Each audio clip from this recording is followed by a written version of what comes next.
In the early morning hours, Mike Harrison's calloused hands gripped his worn toolbox as he rushed through the school hallways, sawdust still clinging to his work clothes. His daughter's desperate call had brought him here, abandoning a crucial job site without hesitation. Standing before the principal's office, covered in wood shavings and sweat, he had no idea that his appearance would trigger a chain of events that would transform not just his life, but the lives of countless others. Within 48 hours, his small carpentry business would catch the attention of someone who would change everything: the CEO of the nation's largest sustainable housing foundation. Before we jump back in, tell us where you're tuning in from, and if this story touches you, make sure you're subscribed, because tomorrow, I've saved something extra special for you. Mike Harrison's day always began before sunrise in the modest workshop behind his small rental home. The early morning light filtered through sawdust-covered windows, illuminating the carefully organized tools that represented 20 years of dedication to his craft. Each morning, he would run his hands along the smooth wooden workbench his father had left him, the last piece of a legacy that now rested solely on his shoulders. The workshop told the story of a man dedicated to his craft but struggling to keep up with changing times. Ancient hand tools hung alongside the few power tools he could afford, each one maintained with meticulous care. Projects in various stages of completion filled every corner: custom cabinets, restored furniture, and detailed trim work that showcased his exceptional skill but barely covered the mounting bills that arrived with unwavering regularity. Mike's daughter, Emma, was the driving force behind his relentless work ethic. A brilliant 16-year-old who dreamed of becoming an architect, she had inherited his eye for detail and her late mother's determination. Their modest home might have lacked luxury, but the walls were adorned with Emma's architectural drawings alongside photographs of projects they had built together on weekends. These moments of shared creativity were their escape from the financial pressures that seemed to grow heavier with each passing month. The community knew Mike as the carpenter who would tackle any job, no matter how small. He was the craftsman who would repair an elderly neighbor's broken chair for whatever they could afford, or spend extra hours ensuring a project met his exacting standards, even when it meant losing money on the job. His reputation for quality and integrity was impeccable, but in a world of mass-produced furniture and quick-fix solutions, such values seemed increasingly out of place. That particular Thursday morning had started like any other. Mike had arrived at his latest job site, a high-end kitchen renovation, at 6 a.m. sharp. The project was crucial. It represented the kind of upscale work that could help him expand his business beyond the small repairs and basic carpentry that barely kept them afloat. His phone buzzed repeatedly in his pocket as he carefully measured and cut the custom maple cabinets. But like always, he focused on the task at hand. In his line of work, precision couldn't be rushed. The cabinet installation was at a critical stage when his phone rang again. This time, it was Emma's distinctive ringtone, the one he never ignored. His daughter's voice trembled as she explained the situation at school. The architectural model she had spent months crafting for the state competition, the one that could lead to a college scholarship, had been accidentally damaged during transport. The judging was in less than an hour, and she needed his expertise to repair it. Mike glanced at the half-installed cabinets, then at his watch. The client would return at noon to inspect the progress, and any delay could cost him the remainder of the payment he desperately needed. But Emma's future hung in the balance, and some choices required no deliberation at all. Within minutes, he had packed his precision tools and was heading to his truck, still covered in sawdust and wood shavings from the morning's work. What he didn't know as he drove toward the school was that his appearance, work-worn clothes, dust-covered boots, and calloused hands, would soon become the catalyst for a transformation that would ripple through their community. Sometimes, the moments that change our lives come not when we're at our most polished, but when we're simply being true to who we are. The pristine hallways of Pioneer Valley High School felt worlds away from Mike's dusty workshop. As he hurried through the corridor, his steel-toed boots left faint marks on the freshly waxed floor. Students in pressed uniforms pressed themselves against the lockers, staring at this dust-covered man who seemed so out of place in their polished environment. Mike felt their eyes on him but pressed forward. Emma needed him and nothing else mattered. The annual State Architectural Design Competition was being held in the school's grand auditorium, a venue that typically hosted symphony orchestras and distinguished speakers. Today, it welcomed aspiring young architects from across the state, all competing for a full scholarship to the prestigious Barrett School of Architecture. The competition had drawn not just students and judges, but also prominent figures from the architectural and construction industries who served on the scholarship committee. Mike found Emma in a small preparation room adjacent to the auditorium, tears streaming down her face as she hunched over her damaged model. The intricate design, a sustainable community center that combined modern efficiency with natural elements, lay partially collapsed on the table. The delicate roof structure, crafted from precisely cut balsa wood and reinforced with Mike's special joinery techniques, had come loose during transport, threatening to destroy 3 months of painstaking work. "Dad!" Emma's relief at seeing him quickly turned to concern. "You're still in your work clothes." Her eyes darted to the clock on the wall. 30 minutes until judging began. Mike set his toolbox down and examined the damage, his experienced hands already reaching for the tools he'd need. "The clothes don't matter, sweetheart. What matters is fixing this masterpiece of yours." He pulled out his precision saw and wood glue, years of experience guiding his movements as he assessed the situation. The door opened, and Ms. Whitmore, the competition coordinator, stepped in. Her expression shifted from professional courtesy to barely concealed disdain as she took in Mike's appearance. The sawdust-covered flannel shirt, worn jeans stained with wood stain and varnish, the tool belt that hadn't left his waist. "Sir, this area is for competition participants and official personnel only. The parent waiting area is down the hall." "He's helping me fix my model," Emma interjected, her voice small but determined. "My dad's a master carpenter." Ms. Whitmore's lips tightened. "The rules clearly state that all work must be completed by the student alone. Any parent intervention would result in immediate disqualification." She held up a laminated rule sheet, her perfectly manicured nail tapping against the relevant section. Mike felt his daughter's dreams crumbling like the damaged model before them. He looked at Emma, then at the intricate design she had created, a design that represented not just her talent, but their shared love of creating beautiful, functional spaces. The competition rules were clear, but so was the injustice of the situation. A simple accident shouldn't erase months of brilliant work. "Ma'am," Mike said, straightening to his full height despite feeling small in this elegant environment, "I understand the rules, but this is about teaching these kids real-world lessons.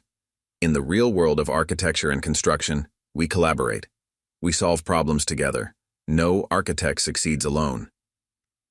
His words drew the attention of a small group gathering at the door, other contestants, their parents, and 2 distinguished-looking individuals Mike would later learn were Jessica Chen, CEO of Sustainable Future Homes, and Marcus Rodriguez, head of the scholarship committee.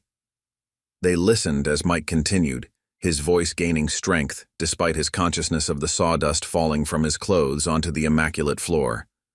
"My daughter designed every inch of this model. She calculated every measurement, planned every detail. But right now she needs help with execution, the same way every architect needs skilled craftspeople to bring their visions to life. Disqualifying her for seeking help in an emergency doesn't teach integrity. It teaches fear of collaboration." The room fell silent. Emma stood beside her father, her hand finding his calloused one, no longer concerned about the wood dust that would transfer to her competition outfit. Ms. Whitmore glanced uncertainly at the growing crowd in the doorway, particularly at Ms. Chen and Mr. Rodriguez, whose expressions had grown thoughtful. What happened in the next few minutes would not only change the competition's outcome, but would spark a transformation in how the industry viewed the relationship between design and craftsmanship. Sometimes, the most powerful statements come not from prepared speeches in pristine suits, but from sawdust-covered workers speaking from the heart. Preparing and narrating this story took us a lot of time, so if you are enjoying it, subscribe to our channel. It means a lot to us. Now back to the story. The tension in the preparation room could have been cut with one of Mike's precision saws. Ms. Whitmore stood frozen, her rulebook still clutched in her perfectly manicured hands, as Jessica Chen stepped forward from the doorway. The CEO's presence commanded attention, her tailored suit a sharp contrast to Mike's work-worn clothes, but there was warmth in her eyes as she surveyed the scene. "I believe we're all missing the point here," Ms. Chen said, her voice carrying the quiet authority of someone used to being heard. She moved closer to examine Emma's damaged model, careful not to touch it. "This design, it's remarkable. The integration of natural elements with sustainable materials." She turned to Emma. "Did you consider the load-bearing requirements for the green roof system?" Emma nodded eagerly, momentarily forgetting her distress. "Yes, ma'am. Dad taught me about weight distribution and structural support. We tested different designs in his workshop using scaled materials." She pointed to specific elements of the model. "These support columns are positioned to maximize open space while ensuring structural integrity." Marcus Rodriguez joined them, his architectural expertise evident in the way he studied the model's details. "The craftsmanship here is exceptional," he noted, glancing at Mike. "Even in this damaged state, the quality of the joinery work is apparent. This level of detail isn't common in student work." Mike stood quietly, acutely aware of the sawdust falling from his clothes onto the polished floor. He wanted to step back, to become invisible in this room full of accomplished professionals. But Emma's hand gripped his arm tighter. She drew strength from his presence, just as she had since losing her mother years ago. "Ms. Whitmore," Ms. Chen addressed the coordinator, "I understand the importance of rules, but as someone who's built a company on innovation, I can tell you that the most valuable solutions often come from unexpected collaborations." She smiled at Mike and Emma. "Sometimes the best way to honor the spirit of competition is to recognize when exceptions serve a greater purpose."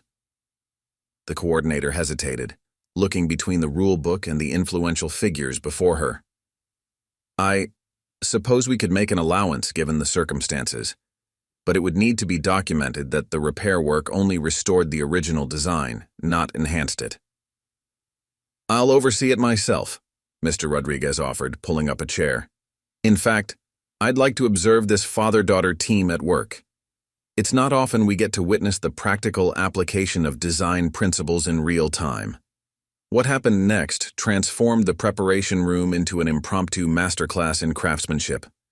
Mike worked with precise, efficient movements, explaining each step to the growing audience as Emma assisted. His calloused hands moved with surprising delicacy over the detailed elements of the model, while Emma directed him on maintaining her original vision. "See how the joint needs to maintain flexibility while supporting the weight?" Mike demonstrated, his voice taking on the same patient tone he'd used when first teaching Emma to handle tools. In full-scale construction, this principle prevents stress fractures during seasonal changes. The small crowd watched in fascination as father and daughter worked in seamless coordination. Other students pressed closer, their own competition nerves temporarily forgotten as they observed techniques they'd never learned in textbooks. Even Ms. Whitmore found herself taking notes. As Mike secured the final element of the repair, Emma stepped back to inspect their work. The model stood restored, perhaps even stronger than before. But more than the physical repair, something else had been built in that room. A bridge between the theoretical world of architectural design and the practical wisdom of hands-on craftsmanship. Jessica Chen watched it all, her mind already racing with possibilities. She'd come to the competition looking for fresh perspectives on sustainable housing, but she'd found something far more valuable, a reminder that true innovation often came from unexpected sources. As she observed Mike carefully packing away his tools, his movements reflecting years of respect for his craft, she made a mental note to have her assistant clear her schedule for tomorrow. The repaired model would go on to win more than just the competition. It would become the catalyst for a revolution in architectural education and sustainable building practices. But in that moment, as Mike wiped sawdust from his hands and hugged his daughter, neither of them could have imagined how their lives would change in the next 24 hours. The afternoon sun cast long shadows across Mike's workshop as he stood at his workbench, still wearing his sawdust-covered clothes from the competition. Emma's victory trophy sat next to his tools, catching the golden light and reminding him of the extraordinary events that had unfolded at the school. His calloused fingers traced the grain of the maple cabinet he'd abandoned earlier, his mind replaying the moments that had changed everything. The client's angry voicemails had piled up during the competition, 5 messages demanding explanations for his sudden departure. Each one felt like another nail in the coffin of his small business's reputation. 20 years of building trust in the community. And now this. Mike reached for his sander, hoping the familiar motion of smoothing rough edges would help calm his racing thoughts. "Dad!" Emma's voice cut through the workshop's silence.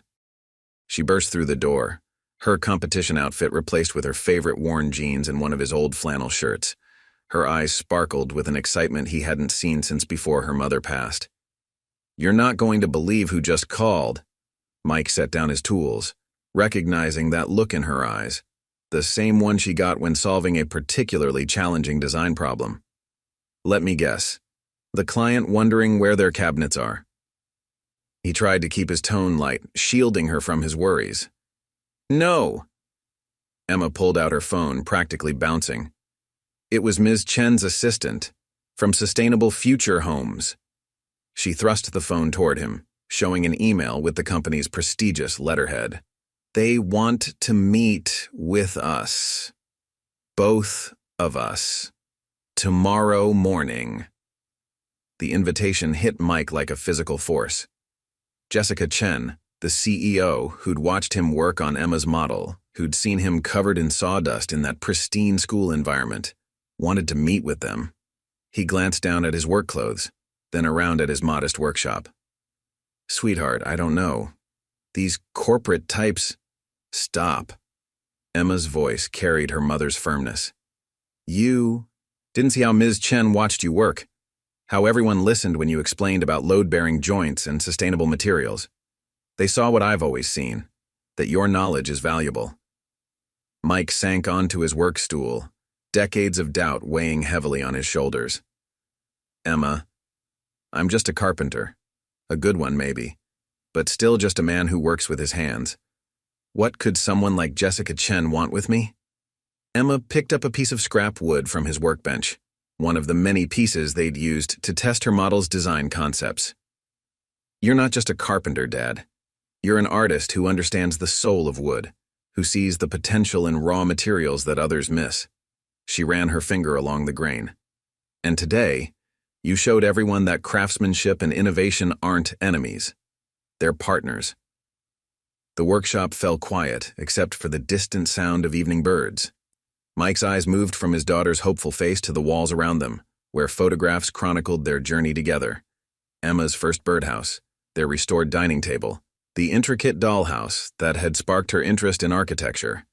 Each project represented not just craftsmanship, but a bridge between his traditional skills and her innovative vision. His phone buzzed, another message. This time it was an official email from Sustainable Future Homes confirming tomorrow's meeting time. The corporate headquarters address stood out starkly against his cracked phone screen. 1000 Innovation Plaza, a gleaming tower of glass and steel that represented everything his small workshop wasn't. "What do you think Mom would say?" Emma asked softly, her hand resting on his shoulder. Mike smiled, remembering his late wife's unwavering belief in his abilities. "She'd tell me to stop overthinking and just bring my best self, sawdust and all." As night fell over their small workshop, father and daughter sat among the tools and wood shavings, sharing dreams that suddenly seemed within reach.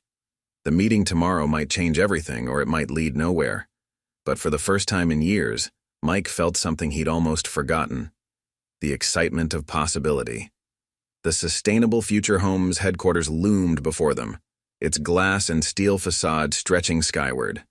Mike Harrison stood at the base of the building, his best work boots freshly polished, but still bearing the marks of countless job sites. He'd managed to find his old suit jacket, the one he'd worn to his wife's funeral 3 years ago, but underneath his flannel shirt and work pants betrayed his true identity. Emma stood beside him, clutching her repaired architectural model, her school uniform pressed and perfect. "Remember what Mom always said," Emma whispered, squeezing his rough hand with her free one. "Our worth isn't in what we wear, but in what we create." The lobby felt like stepping into another world. Polished marble floors reflected the morning light, while well-dressed employees hurried past with purposeful strides. At the reception desk, a sleek digital display showed rotating images of sustainable future homes' projects, modern, eco-friendly developments that looked nothing like Mike's humble workshop creations. "Mr. Harrison and Emma?" A young assistant approached, tablet in hand. Her eyes flickered briefly over Mike's appearance, but her professional smile never wavered. "Ms. Chen is ready for you. Please follow me." The elevator ride to the 47th floor was silent, except for the soft hum of machinery. Mike's calloused fingers fidgeted with his jacket buttons, each floor bringing them closer to a meeting he still couldn't quite believe was happening. The elevator doors opened to reveal a stunning view of the city through floor-to-ceiling windows. Emma gasped softly beside him. Jessica Chen's office suited her reputation for breaking conventions. Instead of the expected executive desk, the space was dominated by a large work table covered in material samples and project blueprints. The CEO herself stood examining a scale model of what appeared to be a sustainable community development, her tailored suit a stark contrast to the construction materials scattered around her. "Mike, Emma, welcome." She turned to greet them, her warm smile the same as it had been in the school's preparation room. "Please come see what we're working on." As they approached the work table, Mike noticed something unusual about the model before them. Unlike the sleek, modernist designs Sustainable Future Homes was known for, this one incorporated traditional woodworking elements, exposed beams, custom joinery, and natural materials that spoke to his craftsman's heart. "Yesterday at the competition," Jessica began, "I saw something that's been missing from our projects." She gestured to the model. "We've been so focused on innovation and efficiency that we've lost touch with the soul of building, the human element that turns houses into homes." Mike's eyes were drawn to the details in the model, the kind of details that couldn't be mass-produced or rushed. "These joints," he said, forgetting his nervousness for a moment.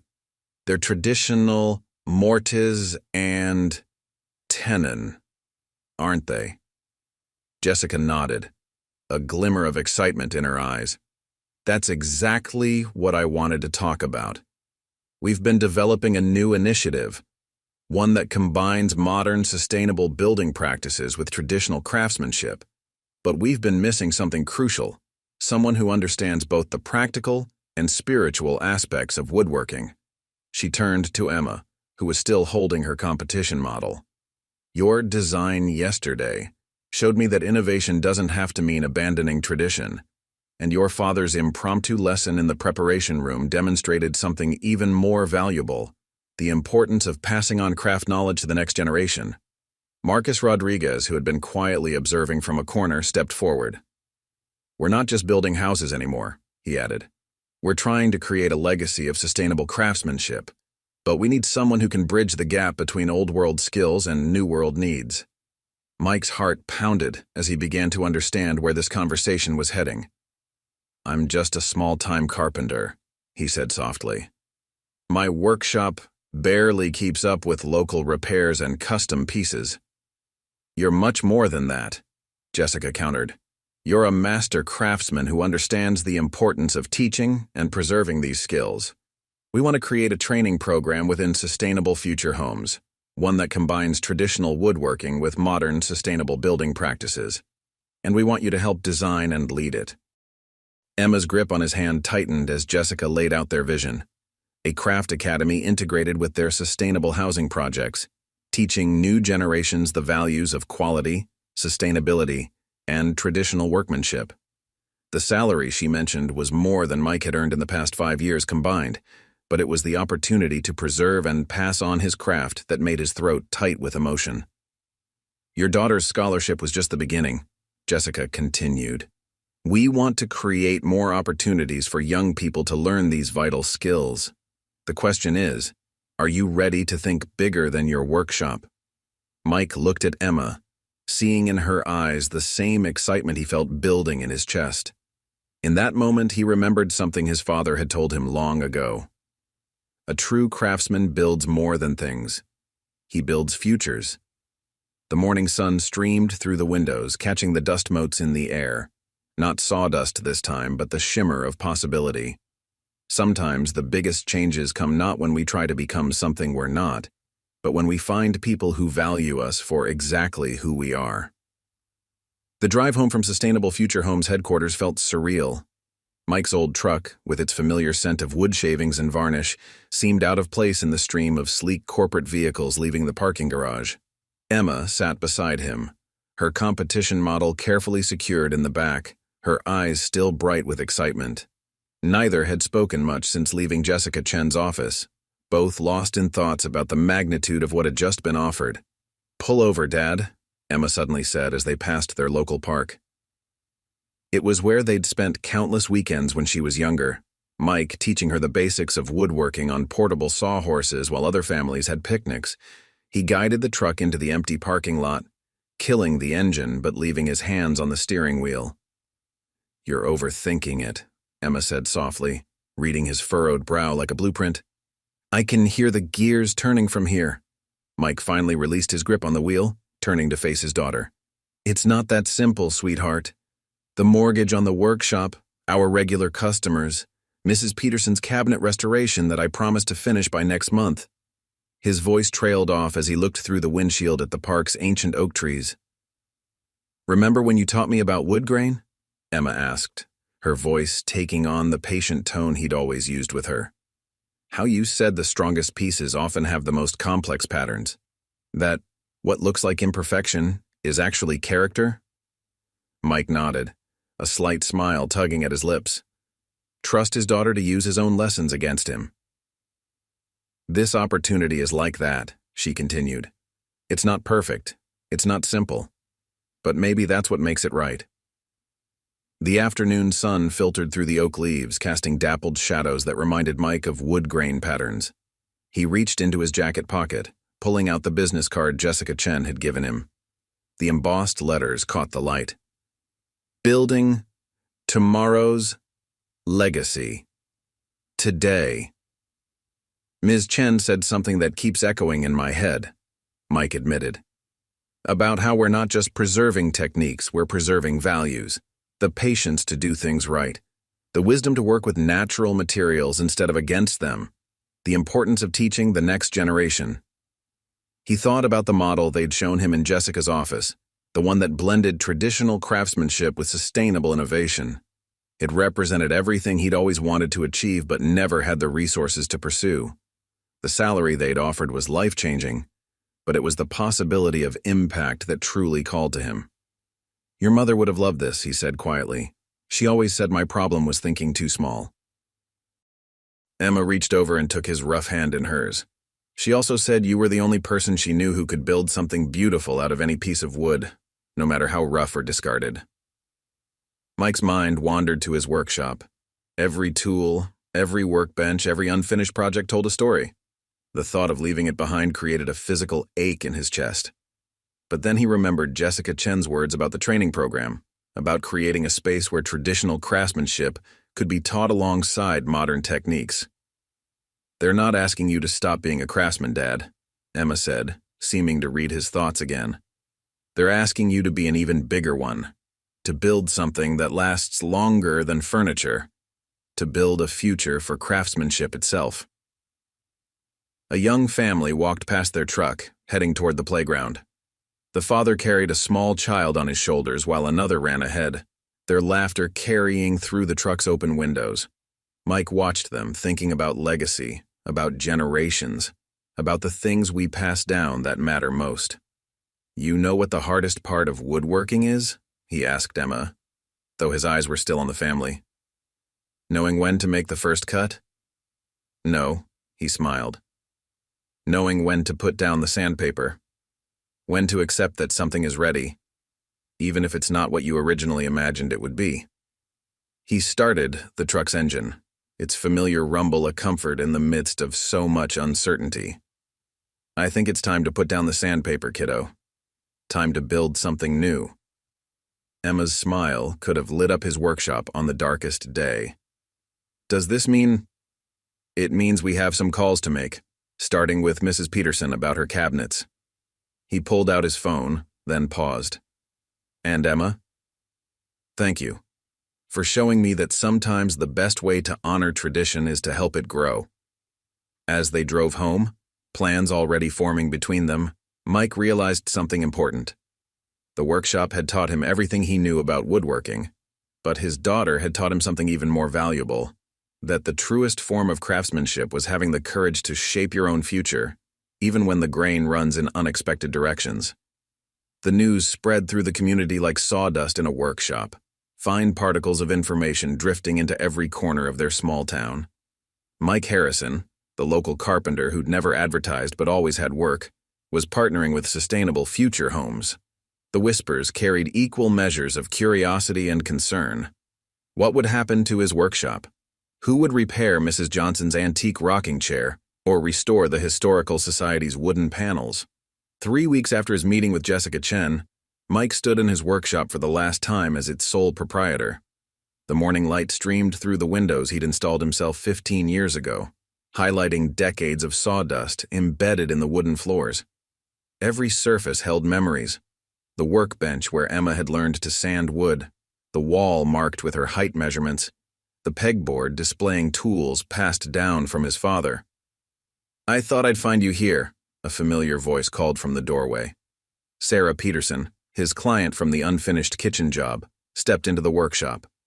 Mike straightened, preparing for the confrontation he'd been avoiding. But instead of anger, her face held something closer to understanding.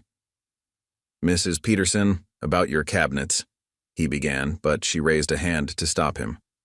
"I saw the article in the morning paper," she said, moving closer to examine the half-finished maple cabinets, "about what you're going to be doing with Sustainable Future Homes, teaching traditional craftsmanship, preserving the old ways while building something new."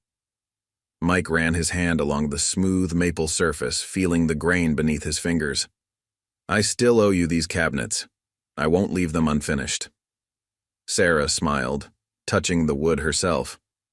"Actually, that's why I'm here. I don't want just the cabinets anymore. I want to be your first student." Mike blinked in surprise. "My first? What?" "Student. The article said you'll be starting a training program. I've always wanted to learn woodworking, but..." She gestured to her business attire. "Life took me in a different direction. Maybe it's not too late to change that." Before Mike could respond, the workshop door opened again. Tom Franklin, the local high school's shop teacher, stepped in, followed by 2 of his students.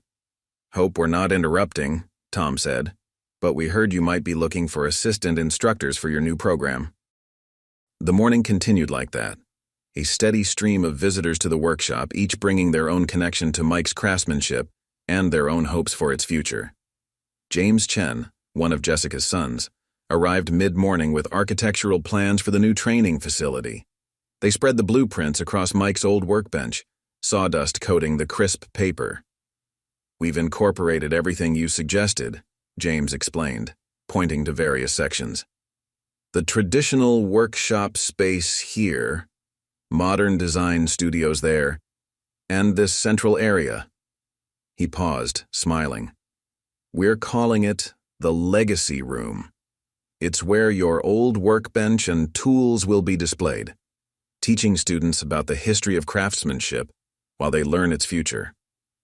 Emma arrived during lunch carrying bags from the local deli and news from her morning at the Sustainable Future Homes office, where she'd been helping design the curriculum for younger students.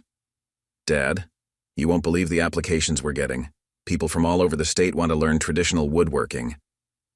Mike sat on his father's old stool, surrounded by the past and future of his craft. He watched as Sarah Peterson ran her manicured fingers along the maple cabinets, as Tom's students examined his hand tools with reverent curiosity, as Emma explained her ideas for youth programs to James with passionate gestures. Late afternoon brought his final visitor, Jessica Chen herself, dressed more casually than at their first meeting, but still radiating quiet authority. She surveyed the workshop with appreciative eyes. "This is exactly what we need to capture," she said, touching the worn workbench. This sense of history, of craftsmanship, passed down through generations. We're not just building a training facility, Mike. We're building a bridge between what was and what could be. As the sun began to set, casting long shadows through the sawdust-filled air, Mike realized something profound. His workshop wasn't ending. It was expanding.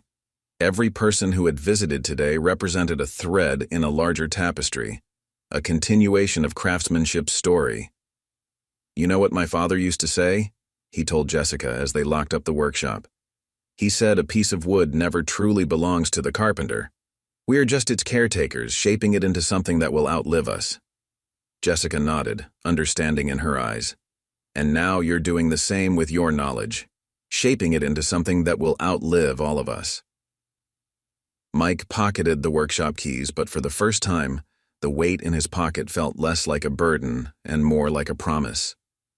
Tomorrow, the renovation would begin, transforming his modest workshop into the first satellite campus of the Sustainable Future Homes Craftsmanship Academy.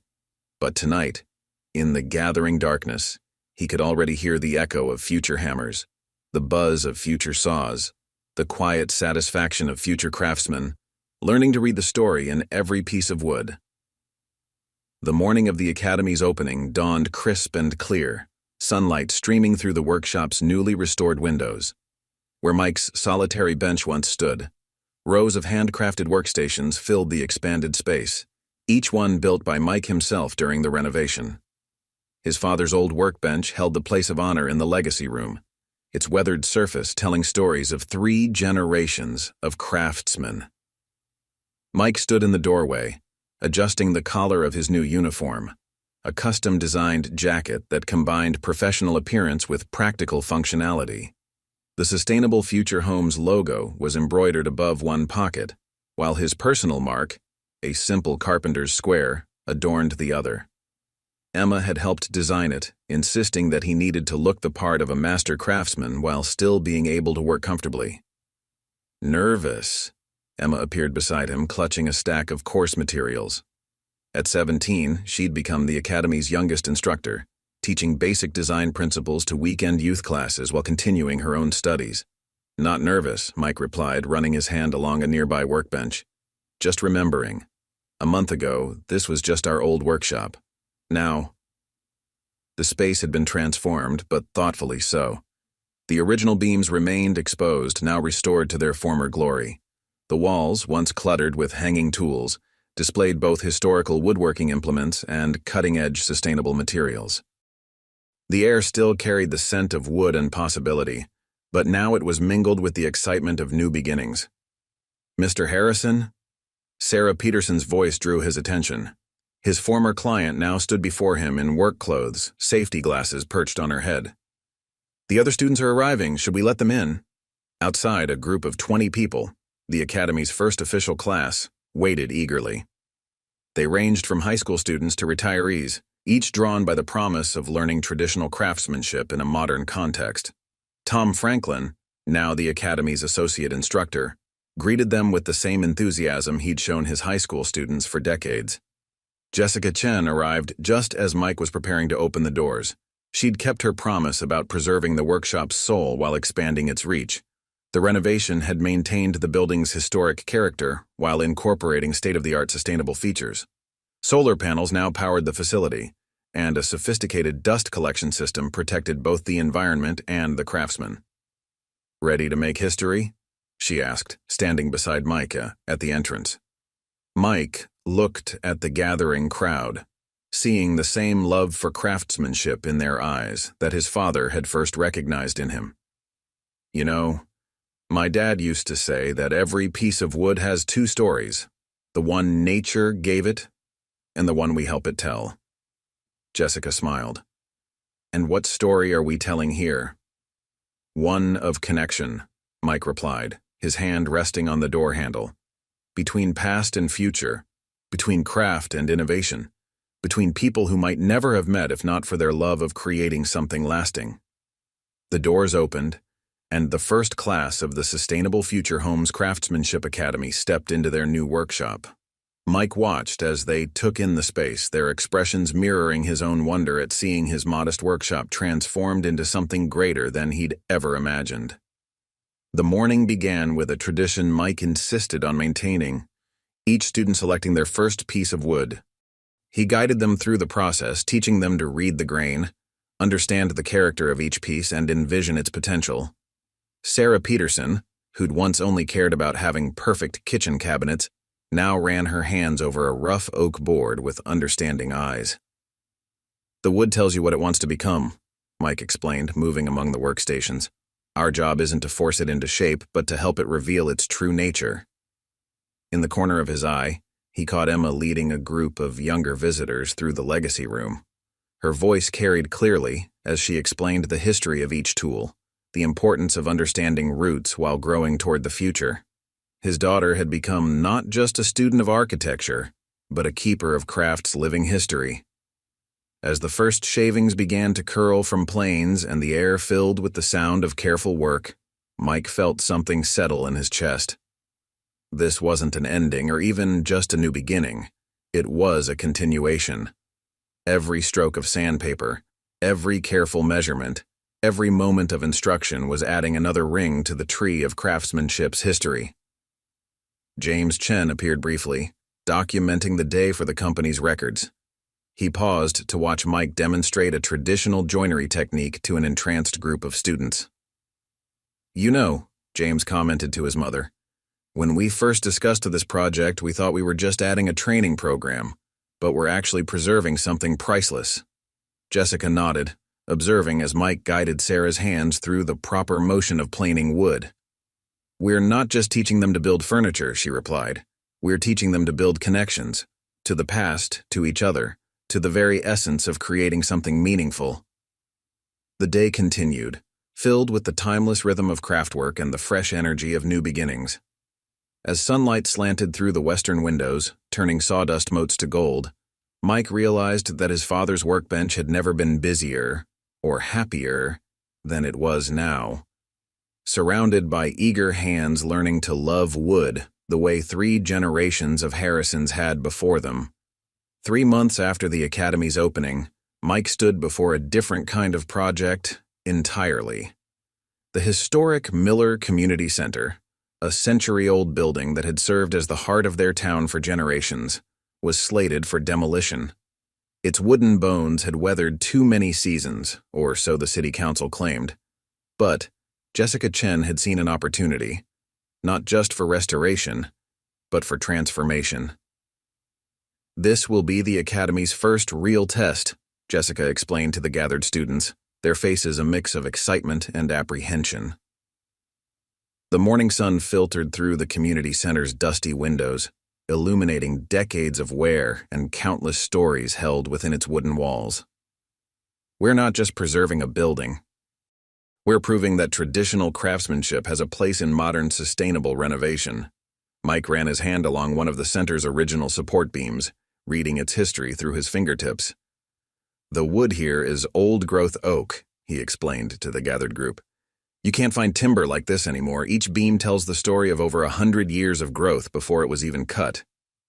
Sarah Peterson, now one of his most promising students, stepped forward with the digital tablet she'd learned to use alongside her hand tools. "We've mapped every original feature," she reported, pulling up detailed scans. "The foundation is solid. It's mainly the roof structure and some water damage to the eastern wall that compromised the building." The project had become more than just a renovation. It was a chance to demonstrate everything the Academy stood for, the marriage of traditional skills with modern sustainability. Emma had worked with the architectural team to design updates that would honor the building's history, while incorporating renewable energy systems and sustainable materials. "Remember what we learned about wood grain?" Mike addressed the students as they began their initial assessment. "How the strongest pieces often have the most complex patterns. This building is like that. Its challenges are what make it worth saving." The work began with careful documentation. Every piece of original woodwork was photographed, measured, and assessed. Students worked in teams, combining their newfound traditional skills with modern technology. Tom Franklin led a group cataloging the hand-carved decorative elements, while Sarah coordinated with the sustainability experts from Sustainable Future Homes. One discovery particularly moved Mike. Behind a deteriorated wall panel, they found signatures and dates carved by the original craftsman who built the center. J.W. Miller, master carpenter, 1923, was still clearly visible in the old wood. Mike traced the carved letters with his finger, feeling a connection across time to another craftsman who had poured his skill and pride into this very spot. "We'll preserve this," he decided. "Add our own marks beside it, a bridge between their craftsmanship and ours." The project drew attention from beyond their small town. News outlets picked up the story of the innovative renovation approach, traditional woodworking techniques being used alongside cutting-edge sustainable technology. Other communities with aging buildings began reaching out to the academy, hoping to learn from their example. Jessica Chen watched it all with quiet satisfaction. "This is exactly what we envisioned," she told Mike one evening as they reviewed progress plans. "Not just preserving skills, but proving their relevance in today's world." The work wasn't without its challenges. Some city council members questioned the time and expense compared to simple demolition and rebuilding. But the tide turned when the first sections of restored woodwork were unveiled. The rich patina of the preserved wood, enhanced by careful restoration, spoke to something deep in people's souls, a connection to history and craftsmanship that no modern material could replicate. Emma's contributions proved particularly valuable. Her understanding of both modern architectural principles and traditional techniques helped bridge gaps between different aspects of the project. She worked closely with the sustainability team to integrate solar panels and modern climate control systems in ways that complemented rather than competed with the building's historic character. "Watch how the light plays on this grain pattern," Mike overheard her explaining to a group of visiting architecture students. The original builders understood something we're just rediscovering: how to work with natural materials to create spaces that feel alive. The project also brought unexpected healing to the community. Local residents began sharing stories of events they'd attended at the center over the decades: weddings, graduations, community meetings. Each tale reinforced the importance of preserving not just the building, but the connection to community it represented. As work progressed, Mike instituted a new tradition. Each Friday afternoon, students would gather to share what they'd learned that week. These sessions often extended beyond technical skills to discussions about craft philosophy, sustainability, and the role of traditional methods in modern construction. The community center became not just a renovation project, but a living classroom. "You know what's really being restored here?" Mike asked his students during one such session. "Not just wood and walls, but our understanding of what it means to build something meant to last, something that connects generations." The old growth oak beams that had stood for a century would stand for another, now reinforced with sustainable materials and modern techniques. But more importantly, the skills and values that had raised them initially were being passed on, evolving to meet new challenges while honoring ancient wisdom. The day of the community center's grand reopening dawned bright and clear, 6 months after the renovation project began. A crowd had gathered outside the historic building, now a stunning testament to what happens when traditional craftsmanship meets modern innovation. The morning sun caught the newly restored wooden details, highlighting the careful work that had gone into every inch of the renovation. Mike stood slightly apart from the gathering crowd, his academy uniform now bearing the marks of months of dedicated work. Beside him, Emma clutched a folder containing her detailed documentation of the project, photographs, sketches, and notes that would become part of her college application portfolio. The pride in her eyes matched his own as they surveyed their completed work. "Mr. Harrison?" A voice drew his attention. An elderly man approached, leaning on a carved wooden cane. "I'm William Miller. My grandfather built this place." He ran his weathered hand along the restored entrance pillar. "He would have approved of what you've done here. You've honored his work while making it something new." Before Mike could respond, Jessica Chen stepped up to the podium that had been set up on the center's front steps.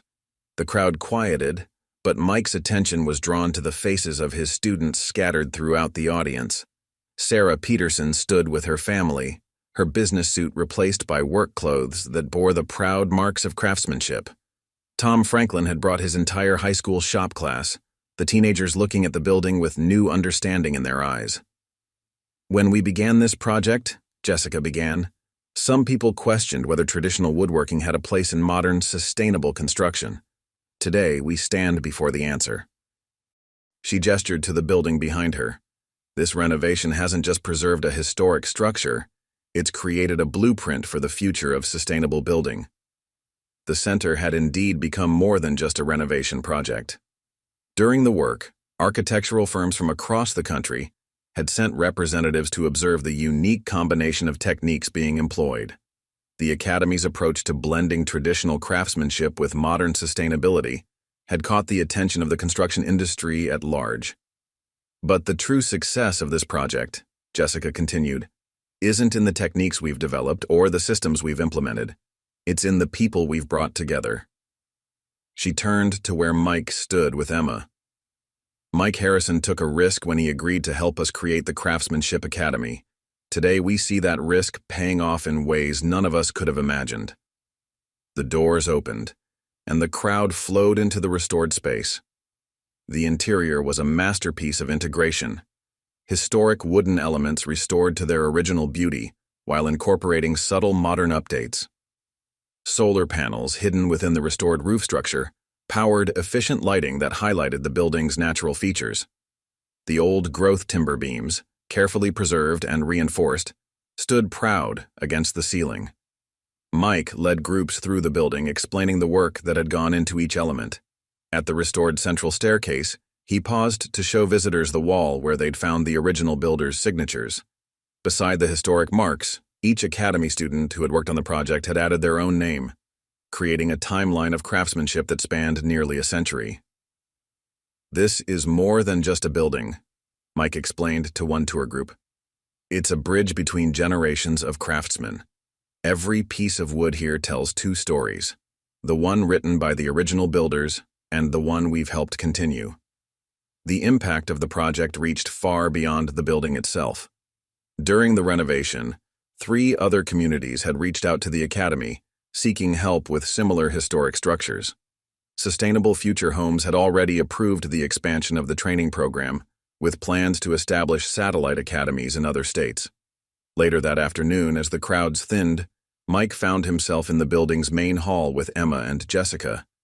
Sunlight streamed through the restored windows, casting patterns on the polished wooden floor, patterns that would shift with the seasons just as they had for the past 100 years. "You know what this reminds me of?" Emma said, touching one of the restored columns. "That first day in my school's preparation room when you chose to help me instead of keeping your job. You always taught me that craftsmanship is about more than just working with wood. It's about building something meaningful no matter the cost." Jessica nodded, studying the seamless blend of old and new elements around them. And now that lesson is being passed on to others. The applications for next term's Academy classes have tripled. People aren't just learning techniques, they're learning values. Mike thought about the journey that had brought him here, from his small workshop to this moment. The risk had paid off in ways he never could have imagined, creating ripples that would continue long after today's celebration ended. "My father used to say that a true craftsman never really finishes a piece," Mike reflected, running his hand along a restored beam. "They just guide it to the next phase of its story." He looked at the names carved on the wall, old and new together. "I guess that's what we're really doing here. Not just preserving the past, but guiding it into the future." 1 year after Mike first walked into Sustainable Future Homes headquarters in his dusty work clothes, the Craftsmanship Academy had grown beyond anyone's expectations. The original workshop, once his solitary domain, now hummed with activity from sunrise to sunset. But success brought its own challenges, and on this particular morning, Mike found himself facing one of the hardest decisions yet. "We've received over 300 applications for the fall term," Emma reported, spreading papers across his new office desk, a piece he'd crafted himself, incorporating both traditional joinery and sustainable materials. "That's triple our current capacity." She pointed to a map dotted with pins representing applicant locations. They're coming from all over the country now. Mike rubbed his temples, the weight of responsibility pressing down like a heavy beam. We can't train that many students properly. The whole point was to maintain the quality of craftsmanship, not create an assembly line of half-trained woodworkers. Jessica Chen entered the office, followed by James and a group of architects from their sustainable housing division. The meeting had been scheduled to discuss expansion plans, but Mike already felt his craftsman's instincts bristling at some of the proposals. The board is impressed with the academy's success, Jessica began, her tone carefully measured. They want to implement standardized training programs across multiple locations. Make it more efficient. She spoke the last word delicately, knowing how Mike felt about prioritizing speed over quality. Sarah Peterson, now a teaching assistant while running her own small furniture restoration business, joined them with her latest progress reports. The current students are achieving exceptional results, she said, displaying photographs of recent projects. But it's because of the personal attention, the hands-on guidance. We can't replicate that in a standardized program. The tension in the room was palpable. Corporate efficiency faced off against craftsmen's pride, with the future of the academy hanging in the balance. Mike stood and walked to the window, looking out at the workshop where students were beginning their morning routines. He watched as Tom Franklin demonstrated the proper technique for hand-planing a board to a small group, each student taking turns to feel the motion, understand the wood's response. You know what my father told me about expanding his business? Mike finally spoke, turning back to the group. He said, "Son, a tree only grows as fast as its roots can support it. We're not just teaching techniques here, we're growing craftsmen. That takes time, attention, and personal connection." Emma stepped forward, her architect's training combining with her craftsman's heart. What if we found a middle ground? She pulled out her tablet, quickly sketching as she spoke. Instead of standardizing everything, we create a network of small connected workshops. Each maintains the personal approach, but they share resources, knowledge, and opportunities. The concept caught everyone's attention. James Chen moved closer to examine Emma's growing diagram. Like a guild system, he mused, but with modern connectivity. Each location maintains its character while being part of a larger whole. Mike felt something shift in his chest. The same feeling he got when a piece of wood revealed its true grain under careful working. We could partner with existing craftsmen in different communities, he added, warming to the idea. People who understand both tradition and the need for sustainability. Sarah's eyes lit up. Like Mr. Miller, the grandson of the community center's original builder, he mentioned other master craftsmen who might be interested in preserving their knowledge. And the meeting then transformed into a collaborative planning session. Architects and craftsmen, corporate planners and hands-on instructors, all contributing to a vision that honored both growth and tradition. Jessica watched with quiet satisfaction as her corporate efficiency experts found common ground with Mike's dedication to craftsmanship. It's like working with wood itself, Mike explained as they developed the plan. You can't force it to be something it's not, but if you understand its nature, you can help it grow into something amazing while keeping its essential character. By day's end, a new approach had taken shape. The academy would expand, but through a network of small, excellence-focused workshops rather than large, standardized facilities. Each location would maintain the personal instruction that had made the original academy successful, while modern technology would connect them into a larger community of learning. As the meeting wound down, Mike found himself alone with Jessica in his office. The sunset painted the workshop in warm hues, reminding him of countless evenings spent working solitary hours at his bench. You know, Jessica said softly, when we first met at Emma's school competition, I thought we were just adding traditional craftsmanship to our sustainable building program. But you've helped us understand something more fundamental. That sustainability isn't just about materials and methods. It's about preserving knowledge, growing skills, and building connections. Mike nodded, watching the last students cleaning their workstations below. Every piece of wood has its own character, he replied. Our job is to help reveal it, not force it into a predetermined shape. I guess the same is true for teaching craftsmanship. The challenge of growth had become an opportunity for deeper understanding. Like the wood they worked with, the academy would expand according to its nature, ring by ring, season by season, maintaining its strength while reaching for new heights. The pilot program for the academy's expansion began in an unlikely place, a small, struggling furniture workshop 300 miles away. Harold Cooper, a third-generation craftsman in his 60s, had been on the verge of closing his family's historic workshop when Mike's team reached out. Now, on a crisp autumn morning, Mike and Emma stood with him in his dusty workspace, seeing the same potential they'd once discovered in their own humble beginnings. "My grandfather built this workbench," Harold said, running his weathered hand along the scarred wooden surface. "Had to close the shop 3 days a week just to make ends meet.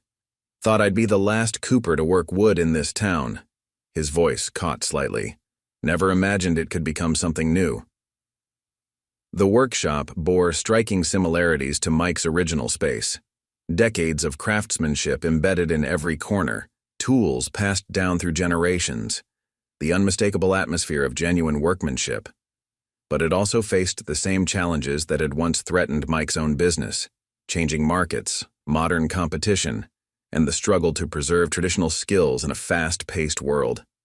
Emma walked the space with her tablet, already sketching modifications. "We can maintain all the historical elements while adding sustainable features," she explained, her excitement building. "The natural light from these windows is perfect for the teaching area, and that corner would be ideal for the digital design station." Sarah Peterson had flown in to help launch the training program. Now, an accomplished instructor herself, she understood both the traditional and modern aspects of their mission. "Mr. Cooper, your knowledge of local wood species and traditional techniques is exactly what we need.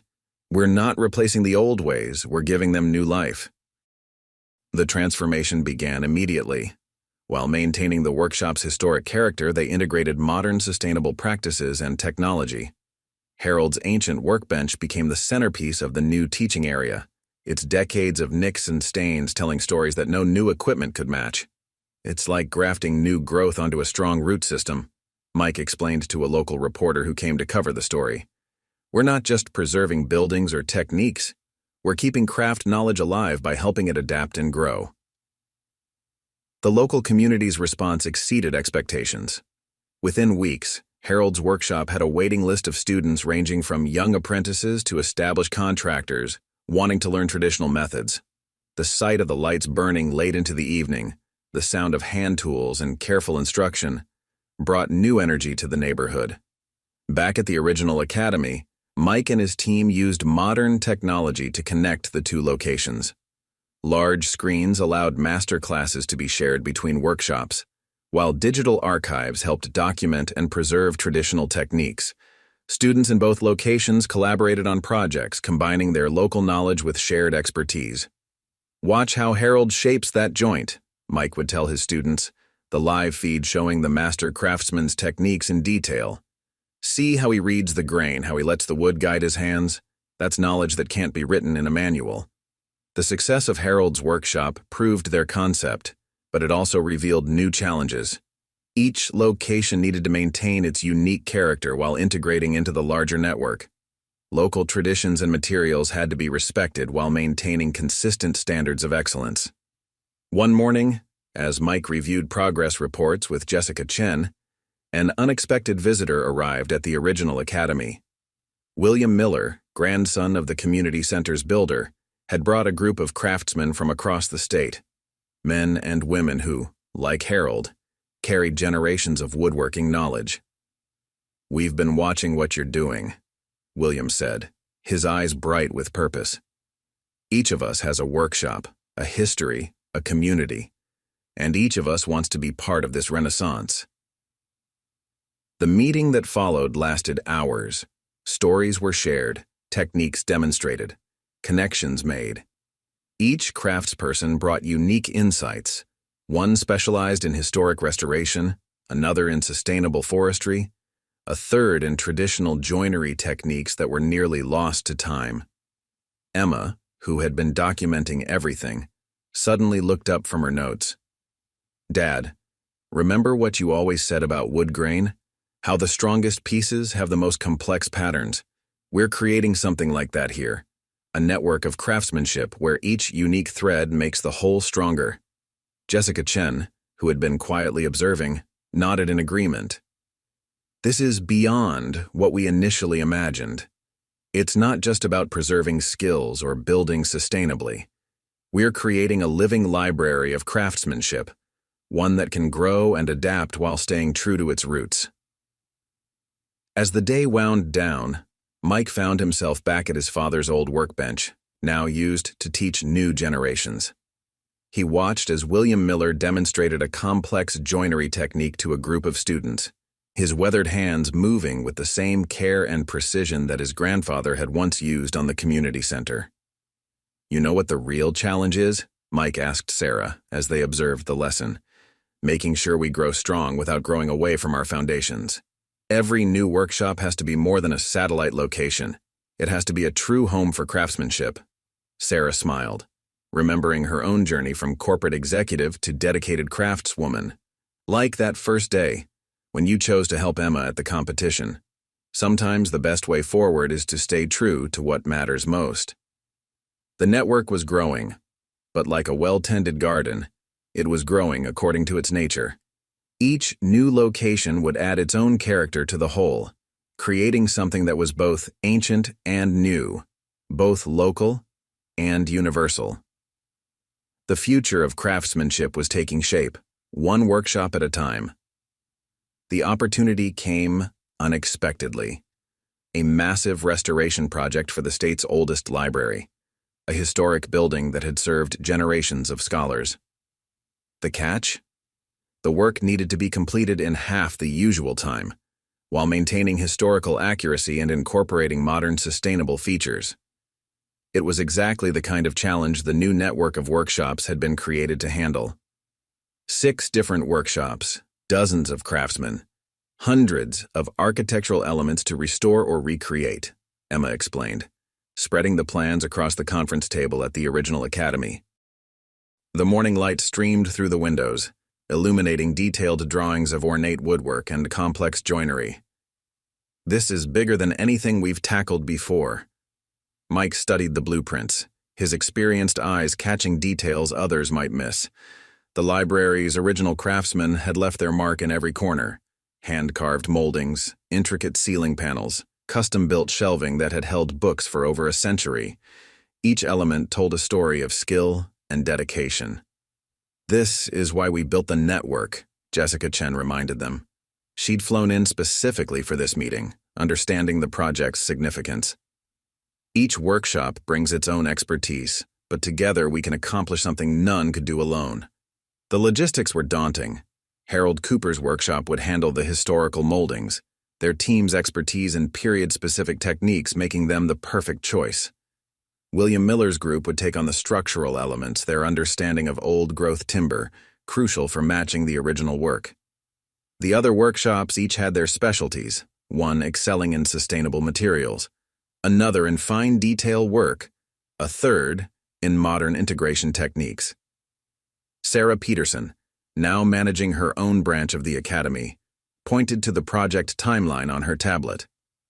"The key is coordination. We're not just sharing work. We're sharing knowledge, techniques, and resources in real time." The project began with a virtual gathering of all 6 workshops. Large screens connected the spaces, allowing master craftsmen separated by hundreds of miles to collaborate as if they were working side by side. Mike watched with pride as his former students, now instructors themselves, shared insights with veteran woodworkers. "Notice how the grain patterns align here," Harold Cooper demonstrated through the video link. His camera focused on a piece of historic molding.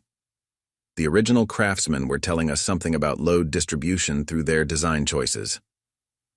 The library project became more than just a restoration. It evolved into a living laboratory for their networked approach to craftsmanship.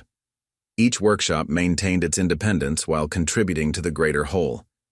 Modern technology allowed them to share progress in real time, while traditional skills ensured the work met the highest standards of quality. Emma had developed a digital system for tracking each element's progress, but she made sure to include space for the human element. Every piece needs to tell its story, she insisted. Not just measurements and specifications, but the insights and observations of the craftsmen working on it. One morning, about a month into the project, Mike received an unexpected call. One of the youngest students at Harold's workshop had discovered something hidden behind a section of damaged paneling, signatures and notes from the library's original builders, dated 1889. They left messages for future craftsmen, the excited student explained over the video call. Instructions about the wood's characteristics, warnings about stress points, even jokes about difficult clients. It's like they knew someday someone would need to understand their work. The discovery sparked a new tradition across the network. Each restored or replaced element would include not just the craftsman's mark, but also notes about the work, insights that might help future generations understand and maintain the pieces. Traditional knowledge was being preserved in both digital archives and the wooden elements themselves. The project's scale meant that students from different workshops often traveled to help where they were needed most. Mike watched as these exchanges strengthened the network, each craftsman bringing back new techniques and perspectives to their home workshops. "It's like cross-pollination," Sarah observed one evening as they reviewed progress reports. Each workshop maintains its unique character, but they're all growing stronger through these connections. The challenges were significant. Coordinating teams across distances, matching centuries-old woodwork with modern materials, ensuring consistency while preserving local techniques. Each day brought new problems to solve. But the network proved its worth time and again, as knowledge shared between workshops helped overcome obstacles that might have stalled a single team. One particular morning stands out in Mike's memory. He stood in the library's main reading room, surrounded by the evidence of their collaborative effort. Above, restored ceiling panels created by Harold's team flowed seamlessly into new sustainable elements crafted at the original academy. Along the walls, William Miller's structural work provided a solid foundation for intricate details contributed by other workshops. Jessica Chen joined him, her eyes taking in the harmonious blend of old and new. "When we first discussed expanding the academy, I worried we might lose something essential in the process," she admitted. "But looking at this, we haven't lost anything. We've multiplied it." Mike ran his hand along a newly installed piece of molding, feeling the perfect joints where different workshops' contributions met. "My father used to say that the strongest things in nature are networks, root systems, mycelium, the grain patterns in wood itself. Maybe we're just following nature's example." The library project was more than halfway complete, ahead of schedule, yet maintaining the quality that had become the network's hallmark. But its true success wasn't measured in timelines or budgets. It was evident in the way traditional craftsmanship had found new life through connection and collaboration. The library project's success had created waves that reached far beyond their network of workshops. On a crisp morning 6 months after the library's reopening, Mike found himself standing before a very different audience, the National Conference on Sustainable Architecture in Chicago. The convention center's massive auditorium was packed with architects, developers, and industry leaders, all eager to hear about the Harrison method of combining traditional craftsmanship with sustainable development. Emma stood beside him at the podium, no longer the nervous teenager from the school competition, but a confident young woman completing her final year of architectural studies. Together, they had prepared a presentation that would challenge how the industry thought about construction and preservation. "The future of sustainable building isn't just about new materials or technologies," Emma began, her voice steady as she addressed the crowd. "It's about understanding and preserving the wisdom of traditional craftsmanship while embracing innovation." Behind her, screens displayed images of their networked workshops in action. Mike stepped forward, his work-worn hands resting on the sleek podium. "Every piece of wood tells a story," he said, falling into the teaching voice he'd developed over the past year. "The challenge isn't just preserving old buildings. It's preserving the knowledge of how to work with natural materials in harmony with modern needs." The presentation included live video connections to several workshop locations. Harold Cooper demonstrated traditional joinery techniques that had proven more durable than modern shortcuts. Sarah Peterson explained how their training program was creating a new generation of craftsmen who understood both historical methods and contemporary sustainability requirements. During the question and answer session, a well-known developer raised his hand. "This all sounds wonderful," he said, his tone skeptical. "But isn't it too slow, too expensive for today's market? We need to build quickly and efficiently."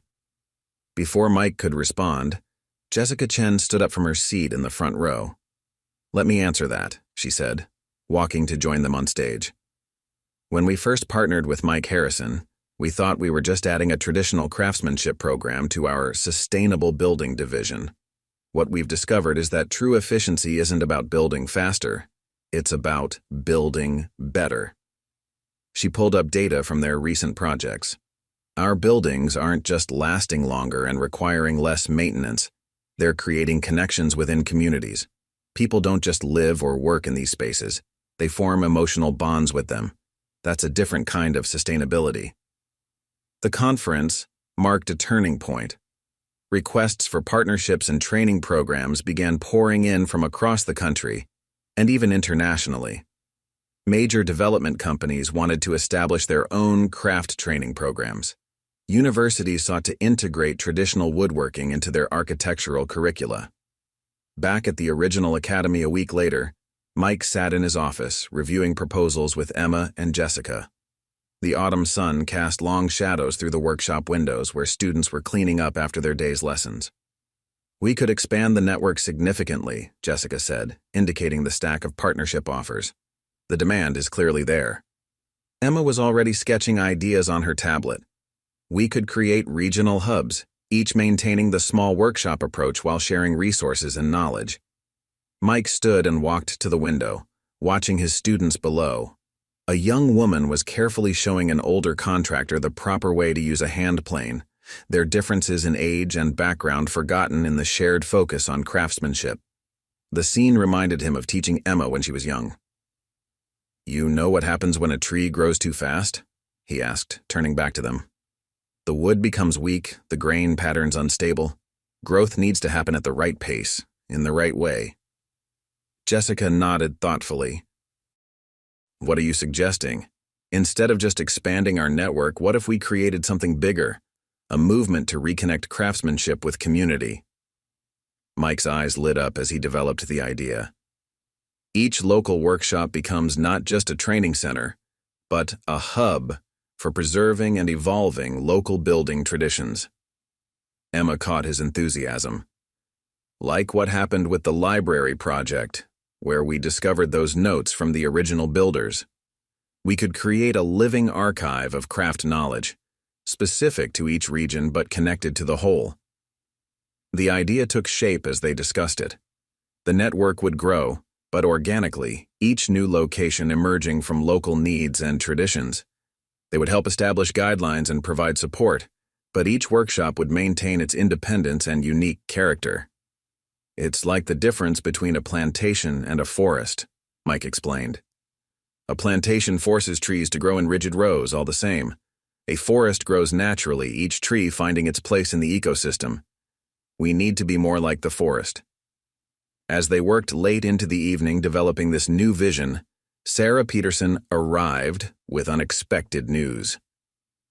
The Historical Society had discovered photographs of Mike's workshop from its early days, when his grandfather had first built it. In one faded image, a young apprentice stood at a workbench, learning from a master craftsman.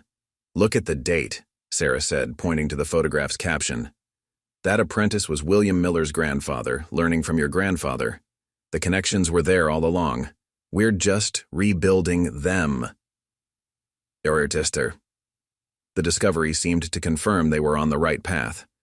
Their network wasn't just creating something new, it was restoring something timeless, the way craft knowledge had traditionally been passed down, adapted, and preserved through generations of careful hands and caring hearts. The winter wind whistled through the rafters of an abandoned furniture factory in Detroit, where Mike stood with a small group of local craftsmen. The vast space, with its high ceilings and huge windows, had once employed hundreds of workers before automation and overseas manufacturing had shut it down.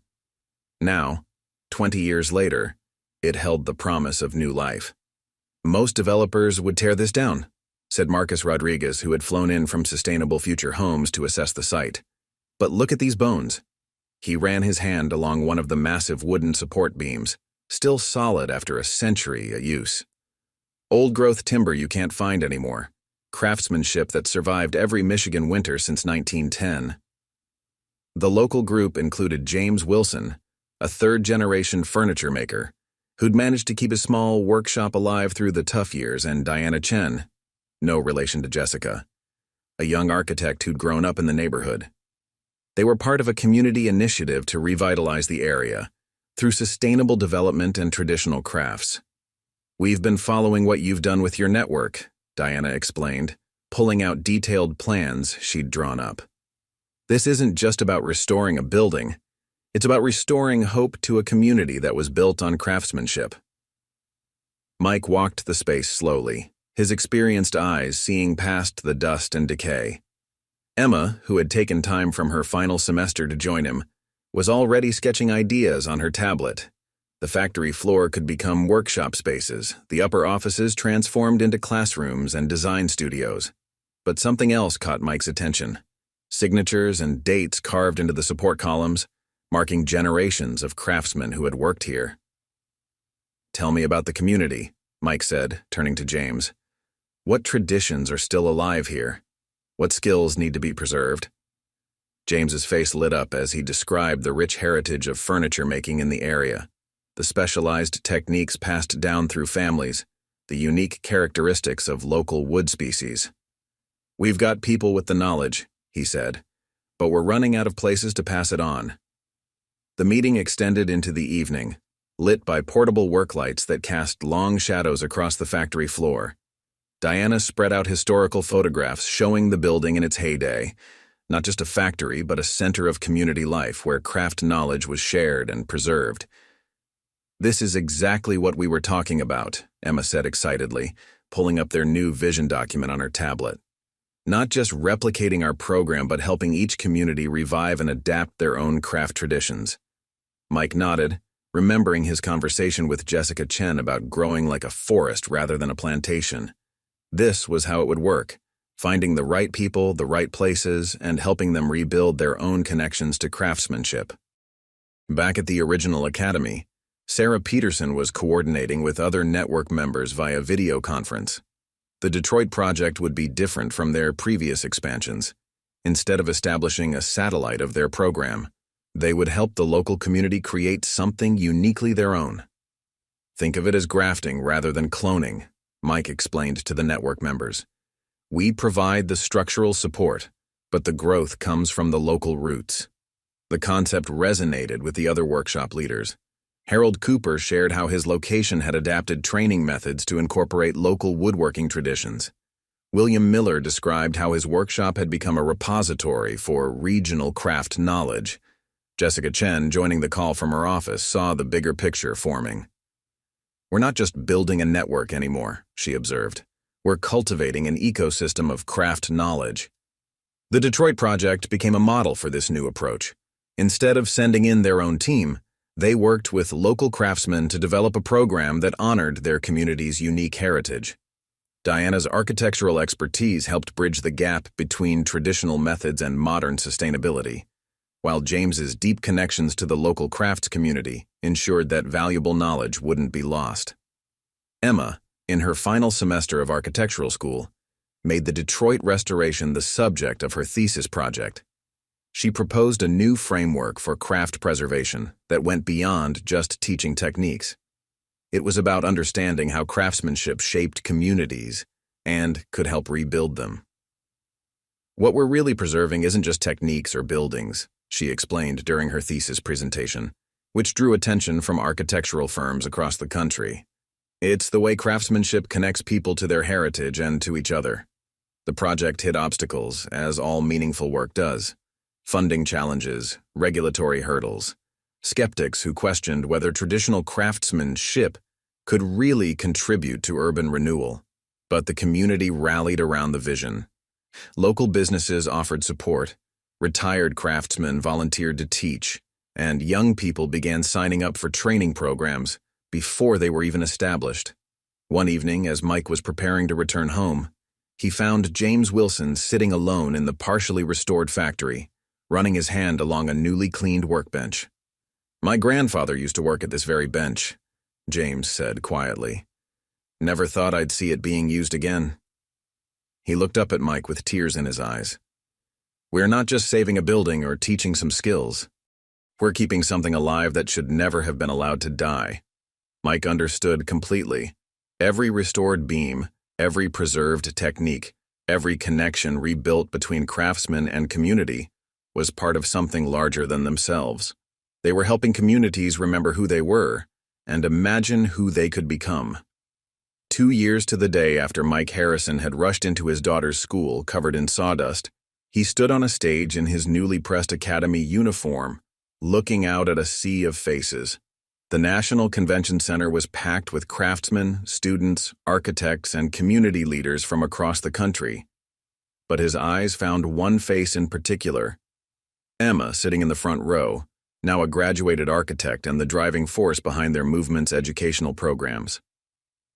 "When I walked into that school competition," Mike began, his voice carrying the warmth of well-seasoned wood, "I was just a carpenter trying to help his daughter. I didn't know that being covered in sawdust in the wrong place would lead to all of this." Gentle laughter rippled through the audience. Behind him, screens displayed images from their journey: the original workshop, the first academy classes, the restored community center, the library project, and the revitalized Detroit factory. But more importantly, they showed the faces, hundreds of craftsmen and students whose lives had been transformed by the movement they'd created. Jessica Chen joined him on stage, along with Sarah Peterson, Harold Cooper, and other key figures from their network. "What started as a simple training program has become something none of us could have imagined," Jessica said. "We thought we were preserving traditional craftsmanship. Instead, we've helped create a renaissance." The numbers told part of the story. 37 community workshops established across the country. Over 2,000 students trained in traditional craftsmanship and sustainable building practices. Dozens of historic buildings restored. But the real impact couldn't be measured in statistics. Emma stepped up to the podium, her confidence a far cry from the nervous teenager who had once needed her father's help with a damaged model. "This movement isn't just about buildings or techniques," she explained. "It's about connecting people to their heritage, to their communities, and to each other. Every workshop we've helped establish has become a center of community revival." They played a video compilation. James Wilson teaching young apprentices in the restored Detroit factory, Sarah Peterson leading sustainable building workshops for corporate architects, Harold Cooper's students restoring historic homes in their community. Each story showed how traditional craftsmanship was finding new relevance in the modern world. William Miller, now in his 80s, took the stage to announce the establishment of the Heritage Craftsmanship Foundation, dedicated to preserving and evolving traditional building arts. "My grandfather left his mark on that community center 100 years ago," he said, his voice thick with emotion. "Today, we're all leaving our marks on the future." After the presentations, Mike found himself back in his original workshop, now the heart of their first academy. The space had evolved, but his father's old workbench still stood where it always had, its surface bearing the marks of countless lessons and discoveries. Emma found him there just as she had so many times before. "Remember when I was little?" she said, running her hand along the familiar wood. "And you told me that every piece of wood has 2 stories, the one nature gave it and the one we help it tell." Mike nodded, emotion tightening his throat. "I finally understand what you meant," she continued. "We're all part of both stories, the heritage we've been given and the future we choose to build." Jessica Chen appeared in the doorway, followed by a group of international visitors, craftsmen and architects from Europe, Asia, and South America, eager to learn about their model of craft preservation and community renewal. Your father would be proud, Jessica said softly to Mike. Not just of what you've built, but of what you've helped others build. As Mike began showing the visitors around the workshop, he overheard snippets of conversation in various languages, all centered on the same theme: how to preserve traditional craftsmanship while adapting to modern needs. The movement they'd started had grown beyond borders, connecting people across cultures through their shared love of craft. The day ended with a quiet ceremony in the legacy room, where they added new photographs to the wall. Emma receiving her architecture degree, the Detroit factory springing back to life, students from across the world learning and working together. Among these images hung the old photograph of Mike's grandfather teaching William Miller's grandfather, a reminder that the connections they were building had deep roots. You know what still amazes me? Mike asked the small group gathered there. That moment of crisis, showing up at school covered in sawdust, afraid I'd embarrass my daughter, turned out to be the beginning of something bigger than any of us. Sarah Peterson smiled, remembering her own journey from corporate executive to master craftswoman. Sometimes the most important turns in life come when we're just trying to do the right thing. As the sun set, casting familiar patterns through the workshop windows, Mike looked at the faces around him, his daughter, his students, his partners in this incredible journey. Each person represented a thread in a tapestry that had grown far beyond his original vision, yet remained true to its core, the belief that craftsmanship could bridge the gap between past and future, between tradition and innovation, between individuals and community. The sawdust might have settled, but the story they'd helped start was still being written, one careful cut, one precise joint, one restored building at a time. In workshops across the country, lights burned late into the evening as new generations learned old wisdom and found new ways to make it their own. Mike's father had always said that the best pieces of wood tell their stories for generations. Looking around at what they'd built together, Mike knew their story would do the same. Up next, you've got two more standout stories right on your screen. If this one hit the mark, you won't want to pass these up. Just click and check them out. And don't forget to subscribe and turn on the notification bell so you don't miss any upload from us.